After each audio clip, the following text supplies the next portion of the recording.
Il y en a bien évidemment, mais je pense qu'on en a moins que la moyenne. Et surtout, on s'intéresse au bien-être Des salariés. des employés par une étude annuelle qu'on appelle Demand Pulse, où le personnel est invité par une société extérieure, donc avec un anonymat, à répondre à des questions pour comprendre leur ressenti, comment ça se passe, gérer la gestion avec le manager. Et à partir de là, on a mis au point ensemble et on essaye d'avancer et de mettre un plan d'action pour améliorer toujours les conditions de travail. On considère qu'à partir du moment où les gens sont bien dans leur travail, c'est là où ils vont s'épanouir et c'est là où la société va s'épanouir. Bien sûr, merci beaucoup Christophe Aubert. Alors, autre information bien sûr, Édouard Philippe, redevenu maire du Havre, je vous rappelle, va devenir administrateur indépendant du groupe informatique français Atos, a annoncé donc l'entourage du maire et la société de services numériques Atos. Saisie, la Haute Autorité pour la transparence de la vie publique a rendu un avis favorable hier qui devrait être prochainement officialisé pour autoriser donc l'ancien ministre à rejoindre ses nouvelles fonctions. Le conseil d'administration d'Atos se réunira le 27 octobre prochain pour entériner cette nomination. Je rappelle que c'est Thierry Breton qui est le PDG d'Atos. Il est aussi ancien ministre de l'économie et membre de la Commission européenne depuis octobre 2019. Il a été nommé par Emmanuel Macron. Voilà, avant de se lancer en politique, Édouard Philippe avait déjà été employé par le groupe nucléaire Areva de 2007 à 2010 en tant que lobbyiste. Atos est l'une des plus grosses sociétés internationales de services numériques. Elle emploie 110 000 personnes et réalise un chiffre d'affaires de 12 milliards d'euros. Autre info du jour, le gouvernement va débloquer environ 30 millions d'euros afin de sauvegarder les compagnies de ferries, dont la moitié pour Brittany Ferries, donc 15 millions en difficulté en raison des conséquences de la crise Covid, bien sûr. C'est une annonce du Premier ministre Jean Castex. La compagnie maritime a dû fermer de nombreuses lignes entre la France et l'Angleterre. Et donc, il a dû bien sûr mettre en place le chômage partiel et un prêt garanti par l'État. Ils ont demandé 117 millions d'euros. Brittany n'a transporté que 200 000 passagers contre 780 000 entre juillet et août, un an plus tôt. Voilà, donc elle a enregistré en plus 65 000 annulations de report pour septembre et octobre à cause de la quarantaine mise en place par les Britanniques. Début septembre, le ministre de l'économie Bruno Le Maire avait mandaté un comité interministériel de restructuration industrielle pour étudier la situation critique de la compagnie. Est-ce que vous, Christophe Aubert, vous avez fait appel à des soutiens financiers ou bien est-ce que tout va bien dans le monde de l'audition et du son? Alors, on a été obligé bien évidemment de faire appel à des soutiens. Nous avons heureusement en France pu profiter, on va dire, de tous les soutiens possibles. Bon, on est quand même aujourd'hui sur un marché qui globalement a une très belle reprise, hein, parce que le constat c'est que avec le confinement, les gens se sont rendus compte que communiquer était vraiment très important. Voilà. Donc aujourd'hui, on a une reprise depuis le mois de juin, juillet et même le mois d'août très importante. Donc on est quand même sur un marché plutôt privilégié par rapport à tout ce que l'on peut voir autour de nous. Mais c'est vrai que toutes ces aides ont été quand même un grand soutien. L'activité partielle a aidé aussi l'entreprise. Il fallait, pendant cette période de confinement, pouvoir préserver tous les emplois. Et donc, c'est ce qu'on est arrivé à faire. Merci beaucoup, Christophe Aubert. Je rappelle que vous êtes le directeur général d'Auticon France. Autre information du jour, c'est ce projet de loi qui prolongeait donc la possibilité de restreindre les rassemblements et les déplacements en raison de l'épidémie Covid sera présenté de nouveau ce jour en Conseil des ministres. Beaucoup d'entre vous s'interrogent pour savoir s'il va y avoir plus de restrictions. Eh bien, c'est ce texte justement qui permet de réduire ou d'élargir les réunions. Le projet prévoit d'étendre encore de 6 mois la législation en vigueur, dont la date butoir était fixée au 30 octobre. L'Assemblée nationale doit commencer son examen le 1er octobre. Et c'est ce dispositif qui a permis lundi de prononcer les mesures contraignantes dans les Bouches-du-Rhône, le Nord et la Gironde. Et puis, vous savez que c'est cette loi qui prévoit également la circulation des véhicules, l'accès aux transports en commun, d'encadrer les rassemblements ou de fermer des établissements ou d'imposer des tests virologiques. Donc, il faut attendre, voir ce qui va se passer pour savoir comment, bien sûr, et puis l'évolution du Covid. Autre information du jour, c'est Peugeot et Fiat Chrysler qui annoncent la révision des termes de leur union à cause des effets de la pandémie pour renforcer la trésorerie de Stellantis. C'est le nouveau nom du géant franco-italo-américain, tout en maintenant les grands équilibres du rapprochement. Du coup, les actions Peugeot restent stables, celles de Faurecia, la filiale de PSA, plonge, tandis que FCA, Fiat Chrysler, s'envole à la bourse de Milan. Côté donc FCA, le dividende est ramené à 2,9 milliards d'euros. Quant à PSA, la scission de la participation, ou le spin-off, comme on dit dans le langage financier, est de 46,3% dans Faurecia, aura finalement lieu après la fusion. L'objectif des économies de ce futur groupe a été porté à plus de 5 milliards contre 3,7 milliards prévus initialement. Un surcoût qui pourrait suggérer un plan de réduction des effectifs. On attend de voir, bien sûr. Et puis, il ne reste plus qu'à l'antitrust européen à se prononcer sur cette fusion. Autre information du jour, c'est le groupe agroalimentaire américain Kraft Heinz qui est sur le point de conclure la vente d'une partie de ses activités de fromage au français Lactalis. Ça, c'est une annonce du Wall Street Journal, une opération autour de 3,2 milliards de dollars, soit 2,7 milliards d'euros. Alors pourquoi ? Eh bien, Kraft Heinz veut augmenter ses dépenses de marketing et prévoit de réorganiser ses chaînes d'approvisionnement car il souhaite justement faire des économies de 2 milliards d'euros d'ici 2024. Autre information du jour, c'est l'Agence internationale de l'énergie, AIE, qui revoit à la baisse sa prévision de demande mondiale de pétrole pour 2020 face aux inquiétudes liées à l'impact de l'épidémie sur le rythme de la reprise économique.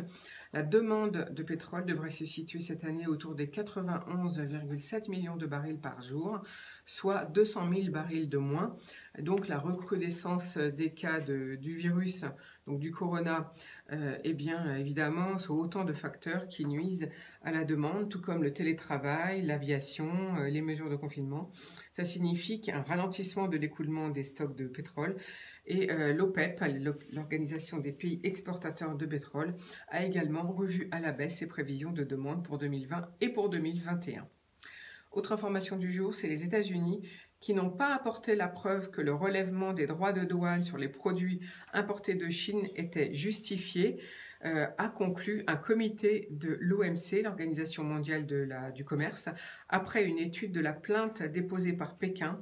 Donc l'OMC indique que les USA enfreignent les accords internationaux en vigueur et invite les deux pays à essayer de s'entendre pour poursuivre leurs travaux en vue d'une résolution d'un accord. Alors, Christophe Aubert, est-ce que la pandémie a modifié les relations et votre commerce extérieur? Comment faites-vous? Alors, bien évidemment, la pandémie a tout bloqué. Et donc, a tout bloqué.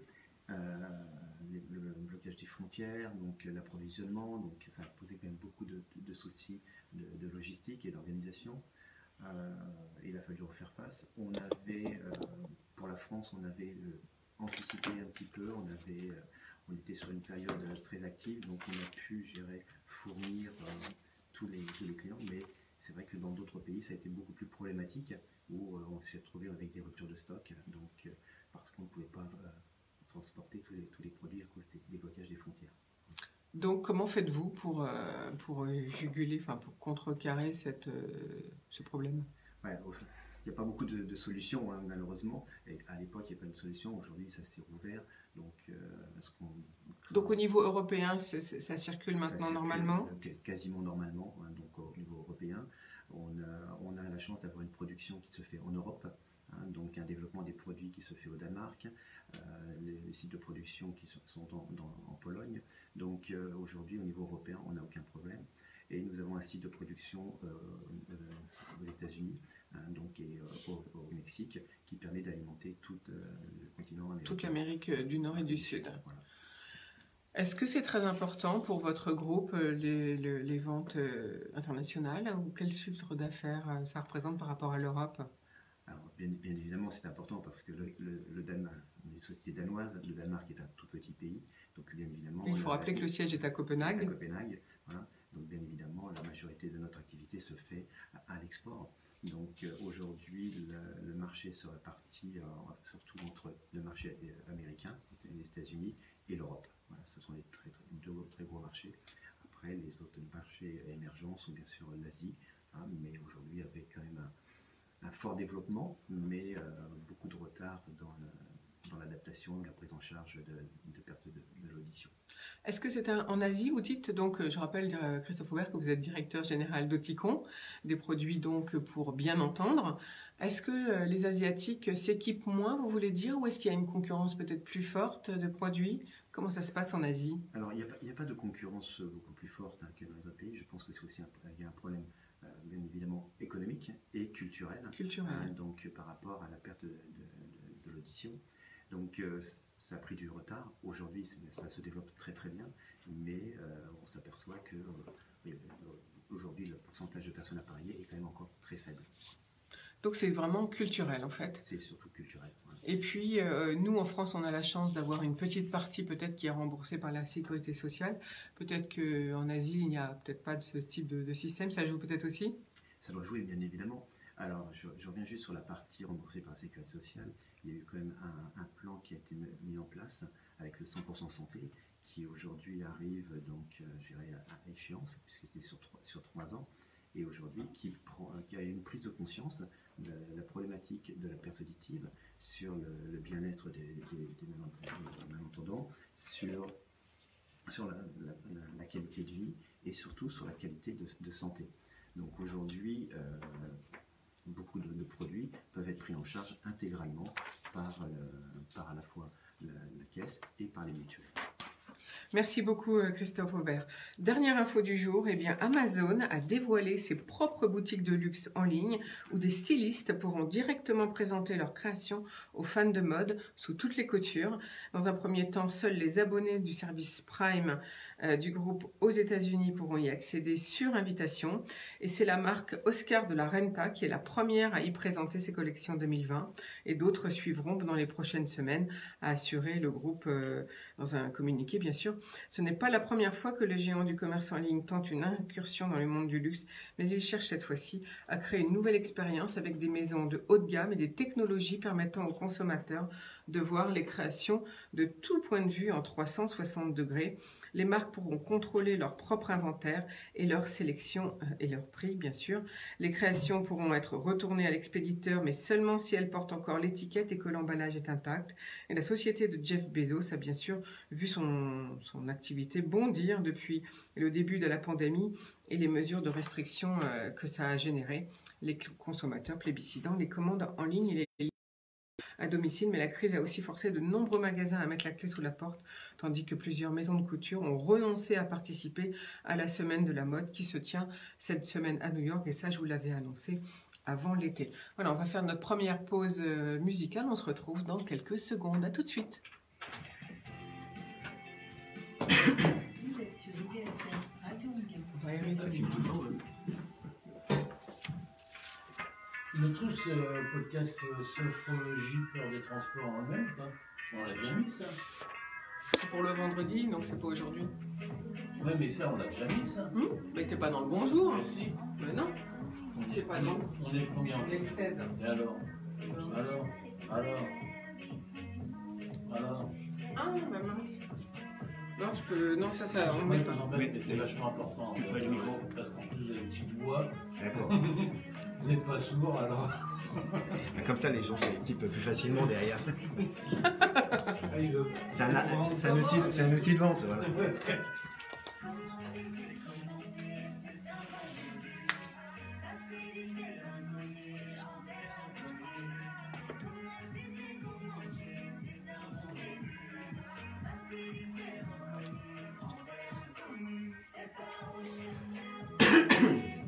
C'est qui? C'est Madame Monsieur, t'as reconnu. Ah oui, j'adore. C'est vrai. Moi, j'aimais bien, merci. Ouais, moi aussi. C'est une belle chanson. C'est pas une chance. C'est elle qui était Tiens. à l'Eurovision. Ouais. Tu me mets l'ordre des titres que tu as choisis. Ouais, parce que là, je pense que SDP. t'as mis, je sais pas trop, là. Je sais pas, bon. Il a fait le mouvement, J'arrive. pas longtemps, là. Je prends un stylo.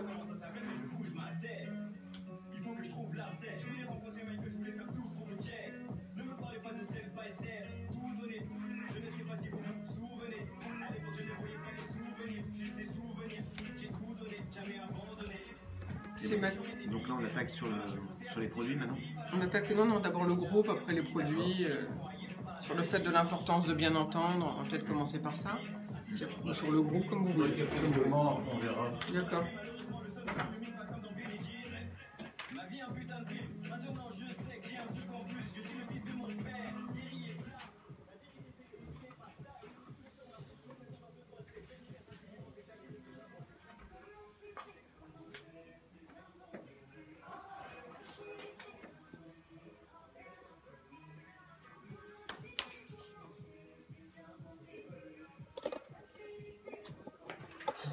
Le casque, le bouton, c'est trop bien. Si c'est trop fort ou pas assez fort, il faut régler, oui. Je vais juste... On va faire l'inverse. Pardon? On va inverser. D'accord. Comme ça, je les aurai tout le temps, la caméra.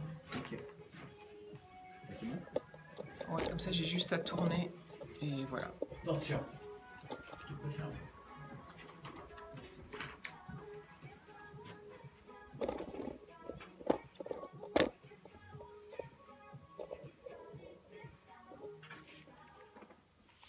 Et voilà, nous voici de retour au bar de l'économie sur IDFM Radio Anguin. C'était Madame Monsieur en terre inconnue, une chanson bien agréable et bien gaie. Il faut de la gaieté en ce moment, vu qu'on n'a pas trop le droit finalement de se rassembler, on doit porter son masque tout le temps. C'est vrai que en ce moment, c'est jamais sans mon masque. Alors, comment faites-vous, Christophe Aubert? Je rappelle que vous êtes le directeur d'Oticon et qu'aujourd'hui, nous parlons bien entendre, et c'est important. Comment faites-vous, comment avez-vous adapté votre manière de travailler avec cette crise Covid? On est obligé, bien évidemment, de réagir très très vite par rapport au Covid. On a la chance d'un groupe danois qui a travaillé depuis des années sur le télétravail. Donc on est arrivé en vraiment très très peu de temps à mettre quasiment toute la société en télétravail et sans aucun problème particulier, surtout aucun problème technique. Et beaucoup de personnes avaient l'habitude déjà de travailler une journée, 2 jours par semaine en télétravail. Donc en fait, que si on postule chez vous, on a le choix, on choisit et on dit ce qu'on préfère. Alors oui, bien évidemment, on dit ce qu'on peut faire. Alors ça va dépendre bien sûr des fonctions. Il y a des fonctions qu'on peut bien évidemment mettre en télétravail, d'autres qu'on ne peut pas. La majorité des fonctions, on va dire administratives, commerciales, à distance, au téléphone, d'information, ça peuvent se faire de n'importe quel site. Aujourd'hui, vous avez un ordinateur, une connexion Internet, vous pouvez travailler. Donc c'est ce qu'on a mis en place. Je vais prendre juste un exemple. Depuis maintenant 4-5 ans, notre service commercial téléphone a entre 1 journée et 2 jours de télétravail par semaine, qui il est basé en France, en région parisienne, est un grand bonheur pour les employés. Quand vous avez entre 1 heure, 1 heure et demie de transport en commun le matin et le soir, on est d'accord que c'est épouvantable. C'est épouvantable. Voilà, les grèves, les gilets jaunes, tout ce qui a pu se passer, on est passé à travers avec beaucoup plus de facilité et sans impact pour la société et surtout pour nos clients. Et donc 2 jours avec le Covid, j'imagine que les salariés ont même demandé plus de jours de télétravail. Alors, oui et non, parce que se rencontrer, c'est quand même un vrai bonheur, échanger avec tous les supports que l'on peut avoir, c'est qu'on arrive à le faire, et c'est pas tout à fait la même chose.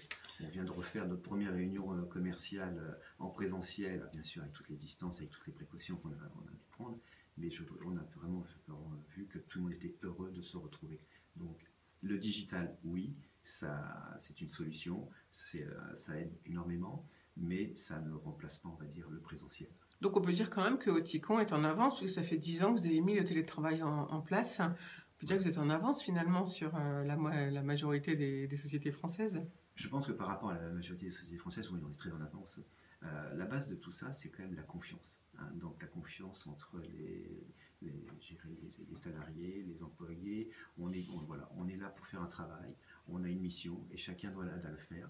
Après, on fait confiance aux personnes et quand il y a un retour de cette confiance et ça marche très très bien. Alors vous-même, Christophe Aubert, vous habitez Cannes. Alors comment faites-vous pour diriger une société Alors ça se fait très facilement depuis pas mal d'années. Maintenant, ça fait plus de 10 ans que je fais un peu les allers-retours aussi.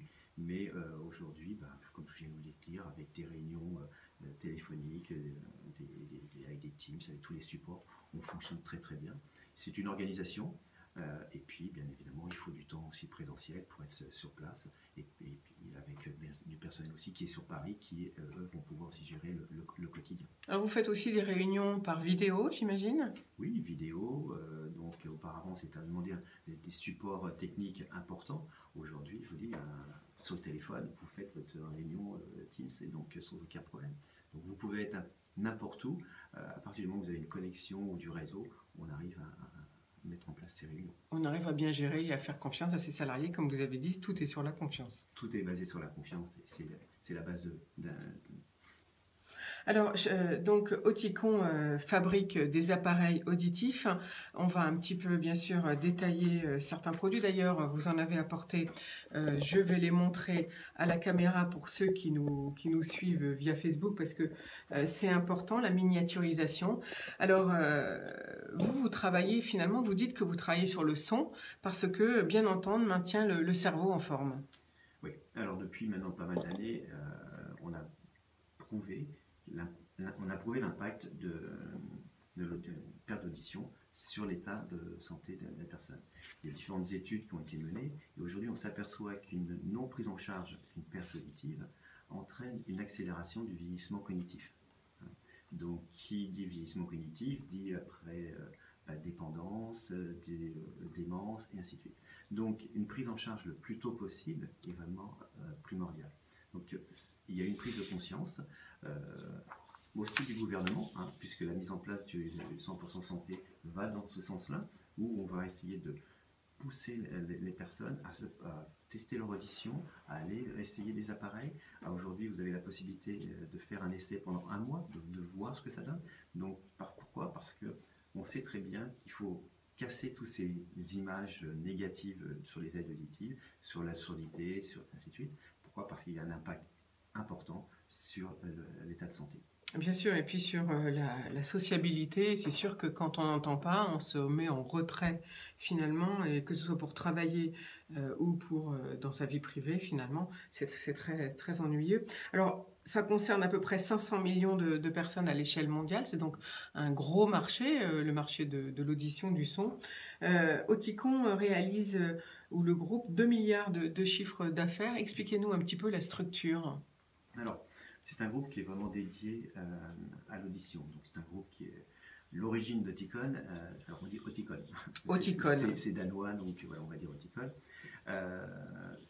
Existe depuis 1904. Aujourd'hui, le groupe fait 2 milliards de chiffre d'affaires. C'est 16 000 personnes et tourné tout autour de l'audition, à la fois avec des aides auditives, avec la marque Oticon. Donc, nous avons aussi d'autres marques, mais aussi pour des pertes beaucoup plus importantes où les additifs ne sont plus assez efficaces, où on va pouvoir faire de l'implant cochléaire ou l'implant ancrage osseux.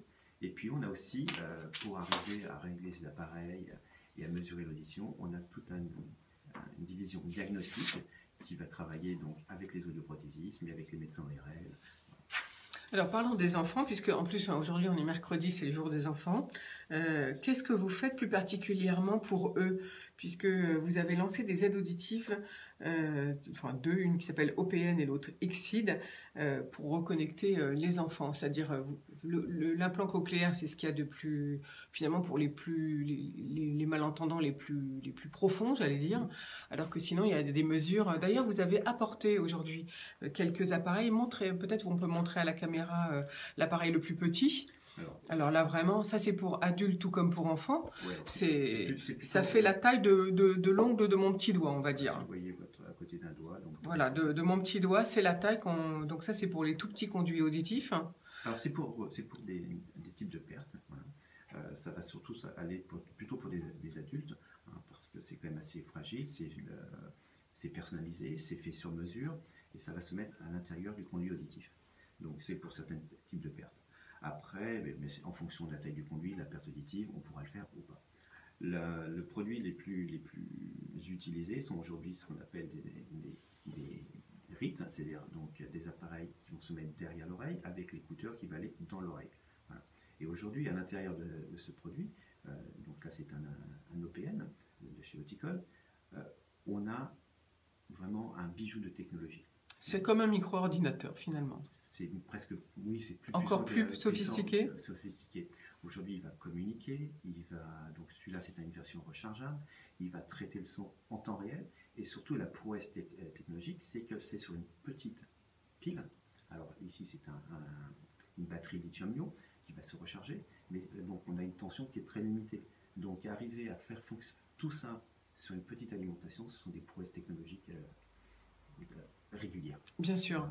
Donc dans cet appareil qui mesure peut-être 2 cm et demi de haut qu'on met derrière l'oreille, comme vous dites, là, la prouesse, c'est que c'est sur batterie rechargeable. Alors, la prouesse, elle est dans le traitement du signal.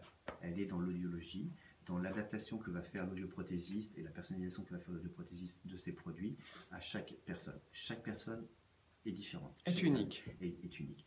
On a tous des pertes différentes, on a tous des goûts sonores différents, on a tous des façons de vivre différentes. Donc ça va être le travail d'adaptation de l'audioprothésiste et de personnalisation de l'audioprothésiste. À l'intérieur de ce produit, le produit est brut, il va pouvoir donc faire beaucoup de choses et donc traiter le signal. Aujourd'hui, on a un produit qui va analyser 500 fois par seconde l'environnement sonore et adapter son traitement en fonction de cet environnement sonore. Ça, l'appareil le fait automatiquement. Automatiquement, voilà. Sur les bases des réglages qui sont faits par les audioprothésistes. Et ça, c'est valable pour des personnes qui ont quelle perte d'audition? C'est valable pour des toutes petites pertes, jusqu'à des pertes qu'on appelle sévères, c'est-à-dire donc des pertes, ou même jusqu'à profondes. Qu'est-ce que ça veut dire sévère pour vous dans votre langage de professionnel? Sévère profonde, c'est quand vous avez un audiogramme, donc la norme c'est 0, une audition normale, et donc une perte moyenne va être autour de 50 dB de perte, donc c'est à peu près 50%. 50% c'est moyen c'est pour vous? Dans la moyenne, voilà, d'accord. Presque en moyenne. Et puis on attaque après 60-70 les pertes sévères, et en dessus on est dans les pertes profondes. Et tout à l'heure vous parliez des implants cochléaires. Les implants cochléaires vont être un complément aux aides auditives, et lorsque l'aide auditive arrive au maximum de ce qu'elle peut donner, et à ce moment-là on va pouvoir passer sur un implant cochléaire. Est-ce qu'on peut mettre en liaison un implant cochléaire et un appareil? Tout à fait, c'est ce qui se fait régulièrement, où on a d'un côté un implant cochléaire, et de l'autre côté, on va mettre ce qu'on appelle un appareillage bimodal, on va mettre une aide auditive. Alors l'implant cochléaire, je rappelle que c'est ce qui est posé sur le crâne pour les sourds profonds finalement, quel que soit l'âge. D'ailleurs, on peut commencer même pour les enfants. On commence pour les enfants, et ça commence très très jeune, avant le 1 an, souvent. Alors ça va dépendre des cas, mais on peut le faire le plus tôt possible. Et aujourd'hui, le plus tôt possible, c'est le mieux, bien sûr. Avec des résultats qui sont très très surprenants aujourd'hui, donc qui permettent aux enfants de vivre presque une vie presque normale et une audition presque normale. On n'en est encore pas tout à fait à la norme, mais ça progresse d'année en année. Donc l'appareil rechargeable que vous venez de nous montrer, peut-être vous pouvez le soulever à nouveau et le mettre dans vos mains, avec le support rechargeable, peut-être c'est important. C'est des appareils qu'il faut recharger tous les combien? Normalement, nous avons une autonomie de plus d'une journée. Idéalement, ce qu'on fait, c'est qu'on le met le matin, on le porte toute la journée, et le soir en se couchant, on le met sur le chargeur. Comme ça, on n'a plus avec son téléphone. Voilà. Parce qu'il faut dire que les autres appareils que vous apportez aujourd'hui sont petits, sont à pile, et les piles, c'est dur à mettre. Enfin, moi, j'ai essayé une fois. J'avoue que j'ai mis la pile de travers et j'ai bloqué tout l'appareil. Donc c'est pas évident. Donc, je trouve que c'était une très bonne initiative d'avoir lancé des appareils rechargeables. Alors revenons pour les enfants. Quels sont les services ou les produits que vous proposez sur Open et puis sur Xit? Quelles sont les différences de ces deux gammes de produits? Alors ce qu'on fait pour les enfants, c'est ce que l'on fait pour les adultes, et on va l'adapter à l'appareillage de l'enfant. Donc on va l'adapter visuellement avec des couleurs un peu différentes, avec des formes un petit peu différentes. Un peu plus fun. Un petit peu plus fun, voilà, donc pour les enfants. Mais surtout, on va adapter le traitement à l'enfant, parce que les besoins de l'enfant ne vont pas être exactement les mêmes que l'adulte. Voilà. Mais c'est, bien sûr, comme on l'a pu dire, c'est Open Play, par exemple pour l'enfant, c'est basé sur la technologie Open qu'on utilise pour les adultes au quotidien. Alors vous avez aussi, je ne sais pas si ça c'est valable pour les adultes, mais pour les enfants, vous avez une technologie qui s'appelle l'Open Sound Navigator qui analyse, hiérarchise, et sépare, j'allais dire, le bruit l'environnement en fait sonore de la parole. Est-ce que ça marche bien cette technique? Comment ça fonctionne? Oui, alors Parce que c'est ça le plus embêtant pour quelqu'un qui n'entend pas, c'est quand le bruit de l'environnement sonore se mélange à la parole. Alors, c'est bien évidemment, dans une situation calme, l'audition, même avec une perte auditive, on arrive à compenser. C'est d'ailleurs un peu le problème, le frein, c'est qu'on est, j'ai pas de problème parce que j'arrive à comprendre facilement dans les environnements calmes. Dès qu'on arrive dans des environnements plus complexes, c'est-à-dire avec un peu de bruit, voilà, ça devient plus difficile. Voilà. Donc c'est là-dessus qu'on travaille et qu'on continue à travailler, c'est d'essayer de trouver le bon équilibre entre l'information que l'on va donner aux malentendants et l'information du bruit. Pourquoi? Parce que dans le bruit, vous avez de l'information utile. Vous n'entendez pas une voiture. La voiture, ça peut être considéré comme du bruit, et c'est une information utile, parce que c'est au moment de traverser, ça peut être dangereux si vous ne l'entendez pas. Donc il faut toujours trouver, on va dire, le bon équilibre.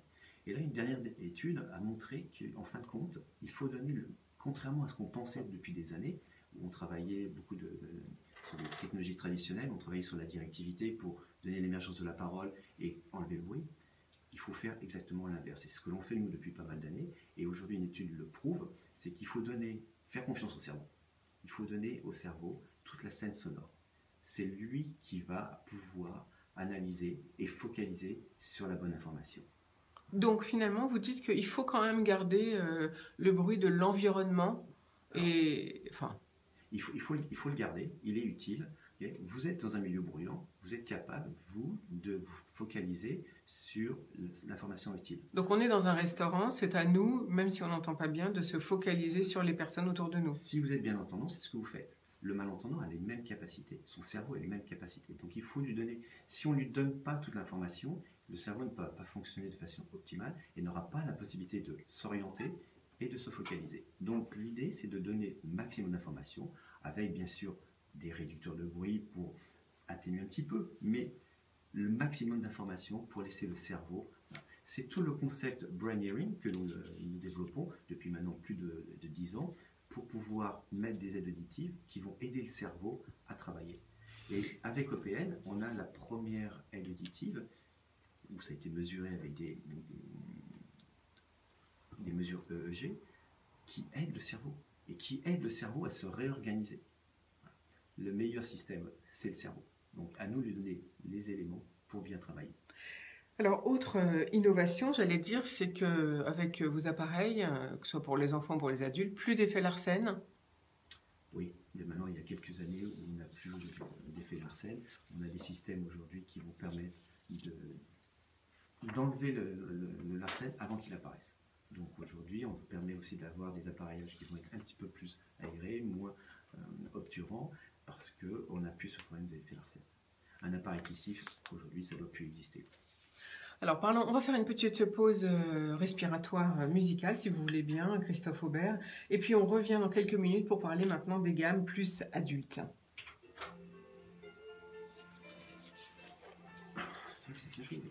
Oui, ça tient chaud, il fait chaud. On a un domaine qui s'appelle Sennheiser Communication, oui. Et qui maintenant s'appelle Hippos et qui fait tous les casques comme ça. Ah bon? Avec les casques pour, alors surtout sur les gamers. Voilà. C'est assez récent. Mais ça peut être des casques qu'on peut mettre nous ici en connexion pour une radio? Sennheiser, le nom n'existe plus? Alors Sennheiser, on avait une joint venture avec Sennheiser et on avait créé Sennheiser Communication. Et donc aujourd'hui, on a récupéré Sennheiser Communication et donc on l'a appelé Hippos. Et donc, voilà. Parce que c'était des très bons produits, ça. Ça reste de très bons produits. Ça existe encore. Mais Sennheiser existe toujours. Voilà. Ils se sont plus focalisés sur les micros, sur les casques, sur tous les systèmes aussi à distance. Voilà. Et nous, on est plus dans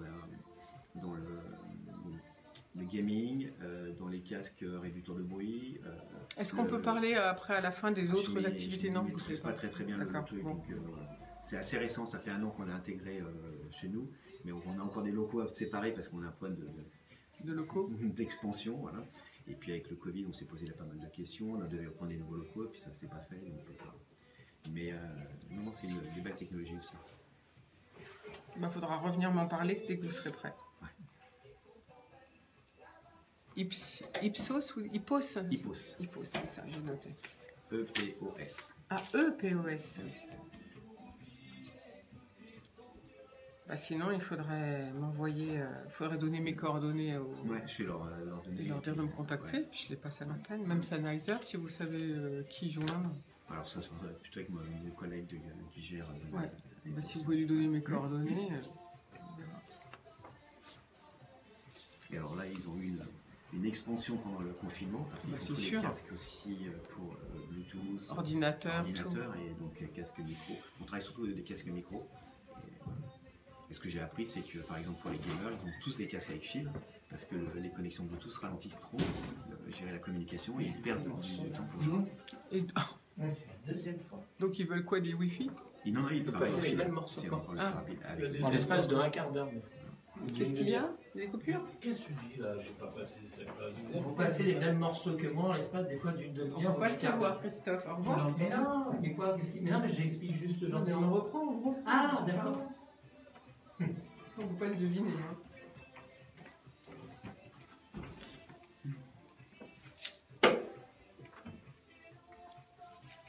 Allez, on y retourne.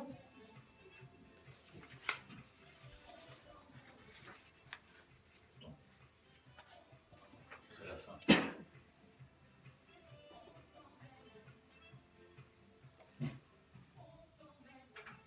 Nous voici de retour au bar de l'économie. Aujourd'hui, je suis avec Christophe Aubert, directeur d'Oticon France, le fabricant d'aides auditives. On parlait donc, avant cette jolie pause musicale, cette pause respiratoire de 3 cafés gourmands avec On t'emmène, on parlait donc des appareils auditifs et des améliorations, de la révolution, j'allais dire, dans le million de l'aide au son par Oticon, notamment pour les enfants, qui est plus d'effet Larsen, et puis la capacité aux appareils de pouvoir, gérer entre l'environnement, le bruit d'environnement et le bruit de la parole. Donc ça, c'est très bien. Alors du coup, maintenant, on va un petit peu plus s'intéresser aux adultes. Donc, pour les adultes, alors vous avez amené aujourd'hui, Christophe Aubert, une panoplie d'appareils. Donc, la première révolution, c'est bien sûr ceux qui sont sur batterie lithium, hein, on en a un petit peu parlé. D'ailleurs, vous avez amené donc le boîtier de rechargement il faut toute une nuit pour recharger ces appareils-là. À partir de 3 heures, on a déjà plus de 70% de recharge. Et ça tient combien de temps des appareils rechargeables? Aujourd'hui, on est sur une base presque de 30 heures d'autonomie. Après, tout va dépendre aussi de ce que l'on va en faire. Hein, donc aujourd'hui, on a des produits qui sont donc reliés au téléphone, qui peuvent être reliés à la télévision, voilà, qui peuvent relier. Donc les appareils là rechargeables peuvent être reliés au téléphone ou à la télévision? Sans aucun problème. Ça c'est formidable. Et directement. Et directement. Donc Aujourd'hui, pour téléphoner, j'utilise directement l'adductive. Comment on fait pour faut appuyer sur un bouton? Il suffit simplement d'appairer. Donc, comme vous faites avec. Voilà, on le connecte en Bluetooth. Exactement. Avec son téléphone. Et donc, vous entendez directement votre communication. Ah bah ça, c'est un gain énorme. Alors, oui, un gain d'audition énorme. Pour l'audition, ça devient un plus. Ce sont des avantages qu'on apporte aujourd'hui qui rendent l'auditif beaucoup plus moderne. Voilà. Mais bon, ce qu'il faut toujours garder en mémoire, c'est que le malentendant vient nous voir, pas pour être connecté au téléphone, pas pour être connecté à la télévision, mais pour bien entendre dans tous les environnements sonores. Bien sûr. Et retrouver une vie le plus normale possible. Et ça, c'est vraiment là-dessus qu'on se focalise. Et les investissements que l'on fait tous les ans, c'est sur toute l'audiologie et le traitement du signal. Tous les ans, on investit 8% de notre chiffre d'affaires dans la recherche et développement. C'est-à-dire que sur 2 milliards, on est à plus de 150 millions d'euros d'investis dans la recherche et développement. Ça évolue très très rapidement. Et régulièrement, nous avons des innovations de rupture, on appelle, parce qu'on essaie de penser différemment. On essaie de sortir, on va dire, des codes et des normes pour essayer d'aller vraiment répondre aux attentes des malentendants. Mais alors, ces appareils qui sont rechargeables, donc batterie à lithium et en même temps connectables à la télévision, au téléphone, c'est pas pour tout le monde, tous ceux qui sont, vous les réservez à quelle gamme de malentendants, j'allais dire? Aujourd'hui, Si on peut parler de gamme, bien sûr. Oui, c'est une gamme avec différentes formes, différents modèles, donc avec différentes puissances. Aujourd'hui, dans la gamme Oticon, vous avez ces différents produits qui vont aller des sourdités légères, donc des toutes petites pertes, qui vont être des systèmes pour vraiment aider dans certaines situations où, par exemple, le malentendant ne sera pas gêné dans une conversation à deux, mais par contre, dès qu'il va être par exemple en activité, une salle de réunion un peu bruyant. Ça, c'est quel produit alors par rapport à ceux que vous avez apportés aujourd'hui? Ce sont tous ces produits. Tous les produits qui se trouvent sur le plateau que vous avez apporté sont pour ces gens-là. Voilà, vont aller de sourdités légères à des sourdités sévères, profondes. Tout à l'heure, on parlait de la gamme Xceed. C'est une gamme de produits surpuissants, donc, qui va s'adresser à des sourdités sévères, profondes. Aujourd'hui, on a le produit le plus puissant qui existe sur le marché, avec le produit Xceed. Donc là, on permet d'avoir une solution pour les malentendants avec des sourdités où ils vont être complètement dépendants de leur aide auditive. Et dans ces produits-là, on retrouve toute la technologie, l'Open Sound Navigator, la connectivité, voilà. Vous avez tout à l'intérieur. Donc on couvre vraiment un champ d'application très très large. Alors vous dites, vous venez de parler de la recherche et du développement, c'est très important. Est-ce que vous pensez qu'il va y avoir un nouveau gap dans quelques mois à venir? On en est où dans les secrets de fabrication chez Oticon? Alors je peux pas tout vous dire, bien évidemment. Bah si, vous êtes là pour ça. Vous aimez bien, mais non. Non, ce que je peux vous dire, c'est que oui, régulièrement, on pense différemment, on innove régulièrement, et que oui, dans les mois qui vont venir, une nouvelle innovation de rupture va arriver, avec des technologies qu'on n'a pas encore vues dans les aides auditives. Est-ce que la miniaturisation des produits, on en est au dernier stade? Est-ce qu'on peut encore réduire ou est-ce que là, c'est vraiment le minimum? C'est difficile de réduire parce que pour avoir un écouteur de qualité, il faut quand même un certain volume. Voilà. Donc techniquement, ça va être difficile de réduire. Et après, c'est pratiquement, parce qu'il faut pouvoir le manipuler. Il faut pouvoir donc le mettre facilement, le retirer facilement. Oui, et puis comme je disais, mettre la pile, par exemple, pour ceux qui sont en pile, c'est quand même pas évident quand c'est tout petit. Et on va dire, de jeune âge, à partir de 50 ans, on est obligé d'avoir les lunettes pour pouvoir, comme moi par exemple, pour pouvoir lire, ainsi de suite. Si je dois mettre l'appareil, je dois le nettoyer. Et s'il est trop petit, c'est pas évident. On peut pas. Et puis même quand on vieillit, au niveau de la sensation tactile des doigts, on a moins de sensations. Tout à fait. Donc c'est sûr que la taille, ça va être difficile de la réduire. Mais aujourd'hui, on s'aperçoit, c'est que la taille, donc c'est pas sur la taille, la future technologie. Non, c'est pas sur la taille. C'est vraiment à l'intérieur, c'est sur les circuits, nouvelles technologies. Mais on s'aperçoit aujourd'hui que la taille est un faux problème. Pourquoi? Parce que quand vous avez ces objectifs qui peuvent paraître grandes dans la main, comme ça, sur l'oreille, ça se voit pas. Ça se voit pas, on peut le cacher par les cheveux. Ça descend, mais même l'autre jour sur une personne qui n'avait pas de cheveux, je me suis pas rendu compte tout de suite qu'elle portait une additive. Et il m'a fallu du temps. Et pourtant, je regarde toujours et j'essaie de regarder la marque et ainsi de suite. Mais là, je l'ai pas vu. Pourquoi? Parce que ce fil qui amène le son dans l'écouteur qui est dans le conduit est quasiment transparent. Translucide, oui. Voilà. Et donc et ça, c'est derrière l'oreille. Voilà. Donc aujourd'hui, je pense que le frein esthétique est très limité. Hein. Ce qui est important aujourd'hui, c'est que les personnes se rendent compte de l'apport de l'aide auditive. Qu'est-ce que ça va leur changer?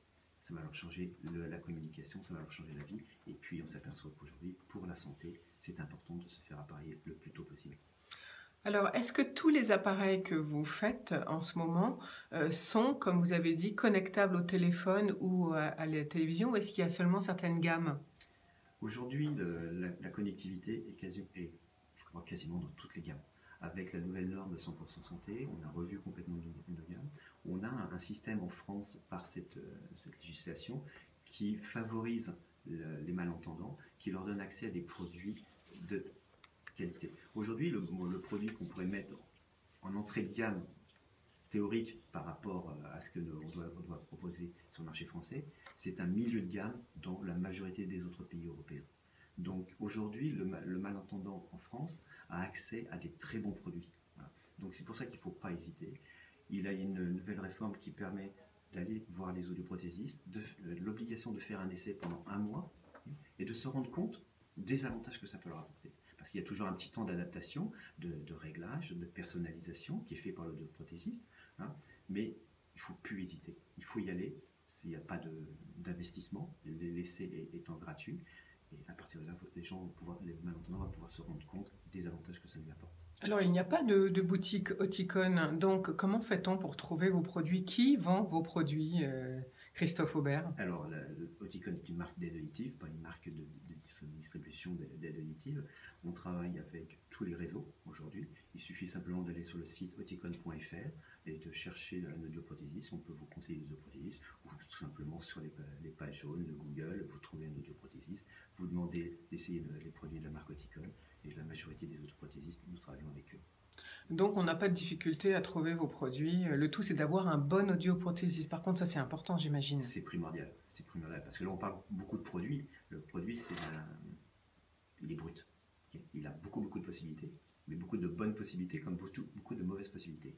Nos produits sont dépendants des audioprothésistes qui vont adapter, personnaliser à chaque cas, à chaque personne, les produits. Et il y a des multitudes de réglages, et c'est à l'audioprothésiste de trouver le bon réglage. On travaille avec le malentendant et dans le temps pour pouvoir donner le réglage optimal. Alors, vous avez aussi lancé, du fait justement de cette pandémie, vous avez lancé un suivi auditif qu'on peut faire à distance. Comment ça fonctionne? Très simplement, on s'est aperçu que certaines personnes ne pouvaient plus se rendre chez les audioprothésistes, donc on a mis en place ce qu'on appelle Remote Care, donc qui est un système donc, de suivi de l'appareillage à distance où le malentendant prend rendez-vous avec son audioprothésiste virtuel, un rendez-vous digital, et à ce moment-là, l'audioprothésiste va pouvoir prendre la main sur l'appareil et adapter les réglages dans la situation de vie du malentendant. Voilà. Donc c'est un gros avantage. Ça ne remplace pas le contact humain. Le contact humain, ça ne remplace pas tout le travail qui est fait en cabine. C'est plutôt des ajustements que l'on va pouvoir faire à distance, qui ont été très utiles pendant ce confinement, et qui pourront l'être entre deux rendez-vous chez l'audioprothésiste. C'est quoi? Donnez-nous des exemples d'ajustements à distance qu'on peut faire. Simplement, on peut tout faire. On peut quasiment tout faire aujourd'hui avec le réglage à distance. Simplement, vous avez une sensation différente, vous avez besoin d'amplification un peu plus grave, un peu plus aiguë. Il y a différentes choses. Vous avez votre demande d'amplification qui doit être un peu plus forte. Tout ça va pouvoir être réglé par l'audioprothésiste à distance. Alors, vous avez été bien sûr au CES de Las Vegas, hein, vous avez été d'ailleurs récompensé. Qu'est-ce qui a plu aux États-Unis? Ce sont toutes ces innovations. C'est toutes ces innovations qui sont mises au service donc, de la santé, au service du malentendant. Aujourd'hui, comme je disais tout à l'heure, ce sont des bijoux de technologie. Vous avez tous les systèmes modernes que vous pouvez trouver dans tous les outils de communication. Donc, c'est vraiment l'aide auditive aujourd'hui est un lien de communication pour le malentendant et qui va éviter qu'il se renferme. Donc aujourd'hui, on a exactement les mêmes technologies que vous pouvez retrouver avec un téléphone. En plus d'être un système qui va traiter le son adapté au malentendant. Et puis, bon, la miniaturisation des appareils, j'avoue que ça permet à tout le monde de pouvoir s'équiper. Et donc, le tout, c'est de bien choisir effectivement sa gamme de produits. Il y a combien de gammes? Parce que là, vous avez amené différents appareils, ils ont des couleurs différentes. Combien il y a de gammes, j'allais dire, chez Oticon? Combien de gammes proposez-vous pour les audioprothésistes? Il y a quoi, 3 gammes, 4 gammes différentes? On a 4 gammes de produits par type de puissance. Et après, donc, on peut avoir des produits plutôt classiques comme les OPN. Et après, on peut avoir des produits plus puissants comme les XID. Après, on va faire la version plus adaptée aux enfants avec Open Play ou XID Play. Donc, on a une gamme qui est très très large. Vous avez des produits qui vont être ce qu'on appelle dans la classe 1, donc au niveau de la réforme 100% santé, et des produits qui vont être en classe 2. Voilà, donc on a vraiment un panel qui est très très large, et surtout aussi un panel d'accessoires pour le malentendant, avec la boîte télévision, avec la boîte téléphone, avec une connectivité directe pour le malentendant. Il écoute sa télévision directement dans ses aides auditives. Ouais, ça c'est quand même formidable. C'est quand même un avantage, mais sans être déconnecté de la vie autour. C'est-à-dire qu'il entend la télévision, mais si on l'appelle, on l'entend. Il entend. Alors par contre, j'imagine que pour vous, l'achat d'appareils à distance, ça c'est pas possible. J'avais parlé d'Amazon tout à l'heure, qui donc bien sûr voit ses ventes exploser puisque c'est la livraison à domicile. Ça, c'est pas possible. Pour nous, c'est complètement impossible. Aujourd'hui, d'aller acheter ce que vous allez trouver sur Internet, ce ne sont pas des aides auditives, ce sont des amplificateurs. C'est-à-dire c'est des systèmes qui vont tout amplifier. Okay, donc, il n'y a aucun intérêt. C'est les premiers systèmes finalement qui existaient. Des systèmes très très basiques. On est au Moyen-Âge là. Il y a 40 ans. Ouais. Donc aujourd'hui, les aides auditives doivent passer par un audioprothésiste. Pourquoi? Parce qu'on doit tout personnaliser. On doit déjà vérifier l'audition, les besoins de la personne. Je vous l'ai dit tout à l'heure, chaque besoin est différent. Et donc analyser tout ça, en travail avec le malentendant, personnaliser les réglages de l'appareil avec l'audioprothésiste. On est vraiment opérateur dépendant aujourd'hui. Et on ne peut pas acheter l'appareil comme ça sur Internet. Je vois même des appareils vendus sur le Bon Coin ou n'importe quoi. Donc là, il vaut mieux éviter. Il faut éviter, ça sera un échec. Ça sera un échec. Si vous n'êtes pas adapté par un audioprothésiste, ça sera un échec. Alors, on va parler un petit peu prix maintenant. Pour le grand public, c'est important. Combien ça coûte de bien s'équiper finalement? Enfin, de s'équiper en tout court, en fait. Alors, aujourd'hui, avec la réforme, il y a une prise en charge de la caisse et des mutuelles qui a bien augmenté. Donc aujourd'hui, les aides auditives, ça va aller, on va dire, de 950 € à 2000 €. Voilà, c'est à peu près le panel de produits. Lorsqu'on parle de ce tarif-là, ce n'est pas le prix de l'appareil, c'est le prix de l'adaptation. Du reste à charge, vous voulez dire? Non, c'est le prix de l'adaptation. C'est tout le travail de l'audioprothésiste pendant les 4 ans, globalement, une durée de vie d'un appareil, c'est 4 à 5 ans. Aujourd'hui, le renouvellement d'une aide auditive sera est limité à 4 ans. C'est-à-dire avant 4 ans, on ne peut pas renouveler, à partir de 4 ans, on peut renouveler. Donc c'est tout le travail de l'audioprothésiste pendant ces 4 ans.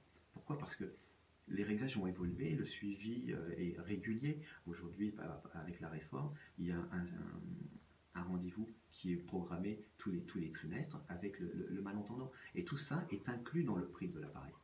Donc quand on parle de ces tarifs-là, ce n'est pas un produit, c'est une prestation, un service en fait, en plus du une produit. prise en charge globale, et sur plusieurs années.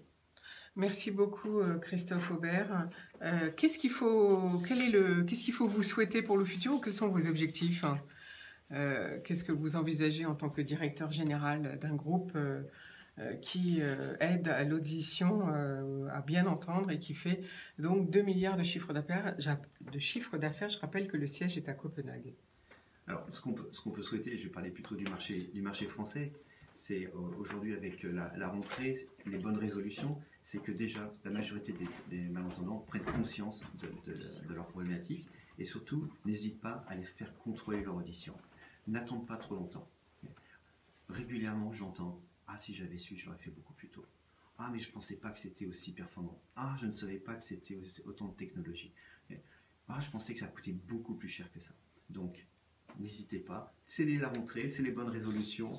Allez faire contrôler votre audition chez un audioprothésiste ou avec un médecin ORL pour pouvoir évaluer où est-ce que vous en êtes. Et surtout, n'attendez pas trop tard. Un problème auditif peut être un problème cérébral ou un problème de santé globale à terme.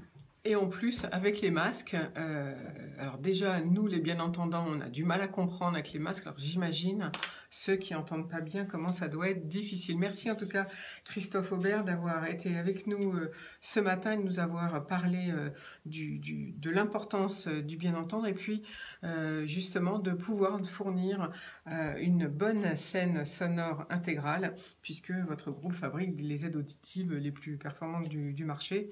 Donc je rappelle que pour les savoir où les acheter, eh bien, il faut se connecter sur le site internet d'Oticon France et on trouve la bonne adresse, le bon audioprothésiste.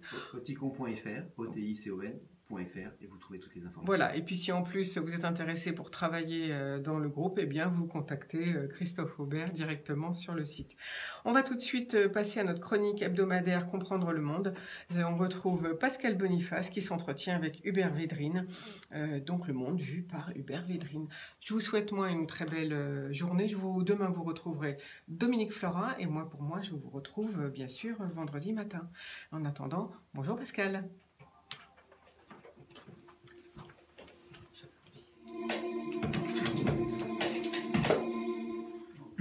Bonjour Hubert Védrine.